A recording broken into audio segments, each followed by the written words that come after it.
Ready to move in premium triplex villas at Kollur APR projects. Gandhi గారు మాట్లాడుతూ చెవులో చేయమన్నాడు. మనసు పొగరించిపోతుంది వాళ్ళు నాకు చెవులో చేయమని. ఎందుకంటే అది ఇంటి పేరు అయిపోయింది. చాలా సంతోషం. కాబట్టి చెవెళ్ళ పార్లమెంట్ ఈరోజు చెవెళ్ళ పార్లమెంట్ లో జరుగుతున్న ఎన్నికల్లో మనం కాసారి జ్ఞానేశ్వర్ గారిని గెలిపించి గులాబీ జెండా ఎగిరించి కేసీఆర్ గారికి గిఫ్ట్ గా ఇవ్వడం అనేది ఒకటి మనం అందరం కూడా కోరుతా ఉన్నాం కదా. సో ఇక్కడ ఉన్న మీ అందరినీ కూడా గత 20 సంవత్సరాల నుండి చాలా మందిని చూస్తున్నారు. 20 సంవత్సరాల నుండి ఎప్పుడు అధికార పార్టీలో ఉన్నవాళ్ళే కాదు, ప్రతిపక్షంలో ఉండి ఎట్లా పోరాటం చేయాలి, అధికార పార్టీలో వాళ్ళకి ఎట్లా బుద్ధి చెప్పాలి, ఎట్లా పనిచేయాలో తెలిసిన వాళ్ళే ఇక్కడ చాలా మంది ఉన్నారు. వాటికి ఒక్కేం కాదు, ప్రజల కోసం ప్రజల మధ్య పనిచేస్తున్నారు చాలా మంది ఇక్కడ ఉన్నారు. ఈ ఎన్నికల్లో మాత్రం దయచేసి మీకు అందరికీ నా విజ్ఞప్తి ఒకటి, కేటీఆర్ గారు మాట్లాడతారు, మీరు ఎప్పుడు మాట్లాడుతూనే ఉంటారు, కానీ మీ అందరికి ఒక్క విజ్ఞప్తి చేస్తున్నాం. మన పార్లమెంట్ ఏరియాలో ఎక్కడ ఏ చీమ చిటుకుమన్నా మాకు ఇబ్బంది ఉందమ్మా అంటే మేము అందరం పరిగెత్తుకొస్తాం. అది గుర్తు పెట్టుకోండి. ఇంకెవరో కేసులు పెడుతున్నారు, ఇబ్బంది పెడుతున్నారు అంటే ఏంటి భయపడాల్సిన అవసరం లేదు. ఒకరి దగ్గరకు వచ్చిందంటే 100 మంది మనం పరిగెత్తొచ్చినట్టు మేము అందరం ఉన్నాము. ఒకసారి మీకు అందరూ కూడా విజ్ఞప్తి చేస్తున్నాం.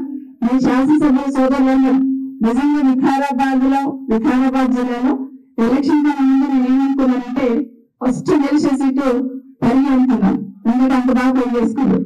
తర్వాత రోహిత్ రెడ్డి గారు గట్టిగా ఫైట్ చేస్తా ఉంది, గట్టిగా జరుగుతా ఉంది. ఎప్పుడు 6 నెలల ముందే మొదలు పెట్టినాడు, ఆయన గెలుస్తాడు అనుకున్నాం.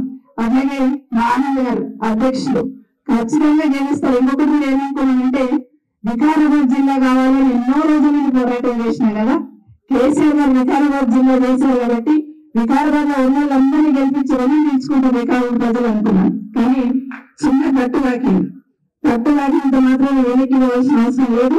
ఇంకా కసిగా ఈ ఎన్నికల్లో గట్టిగా పనిచేసి కేసీఆర్ గారు నిలుచుకుంటే మనము ఎంపీ అభ్యర్థిని గెలిపించి పంపిద్దాం. ఇంకొకటి నా విజ్ఞప్తి ఏంటంటే, ఇంతకుముందు మాట్లాడితే అందరూ చెప్పారు విశ్వేశ్వర రెడ్డి గారు ఎవరో తెలియదు, కేసీఆర్ గారు పంపించారు కాబట్టి గెలిపించి పంపించారు. రంజిత్ రెడ్డి గారు ఎవరో తెలియదు, కేసీఆర్ గారు పంపించారు కాబట్టి గెలిచి పంపించారు మనం. కానీ అంతా ఇంతో 10 సంవత్సరాలు మన జిల్లాలో సేవ చేస్తూ జిల్లా పరిషత్ చైర్మన్ గా ఎమ్మెల్సీగా ప్రతి ఒక్కరితో మమేకమై ప్రతి ఒక్కరితో అనుబంధంగా పెంచుకొని 96 కులాన్ని ఒక వేదికకి తీసుకొచ్చి 96 కులాల గొంతుగా నేనుంటా అని చెప్పి ఆ రోజు ప్రయత్నం చేస్తున్నారు కాసాని జ్ఞానేశ్వర్ గారు. కాబట్టి ఈ రోజు నేను విజ్ఞప్తి చేస్తున్నా, బడుగుల గొంతుగా పార్లమెంట్ గెలిపించాలి మనం చేయగలం అంటే ఖచ్చితంగా కాసాని గారు గెలిపించి రావాలి. మనం కూడా లౌక్యంగా పనిచేద్దాం. కింద గ్రామాలలో మన ఎలక్షన్ ఎన్ని వచ్చి దాన్ని డబల్ ఓట్లు తీసుకురావాలని గ్రౌండ్ వర్క్ మనం చేద్దాం. అవతల పార్టీలో ఉన్నారని కానివ్వండి, జ్ఞానేశ్వర్ గారికి ఈసారి గెలిపిద్దాం, పంపిద్దామని మన అందరం చెప్తే తప్పకుండా అందరూ కూడా ఆశీర్వదిస్తారు, అందరూ కూడా గెలిపిస్తారని కూడా మనం తెలుస్తున్నాం. సుమన్ టీవీలో మీ పర్సనల్ అండ్ బిజినెస్ ప్రమోషన్స్ కోసం కింది నెంబర్కి కాంటాక్ట్ చేయండి.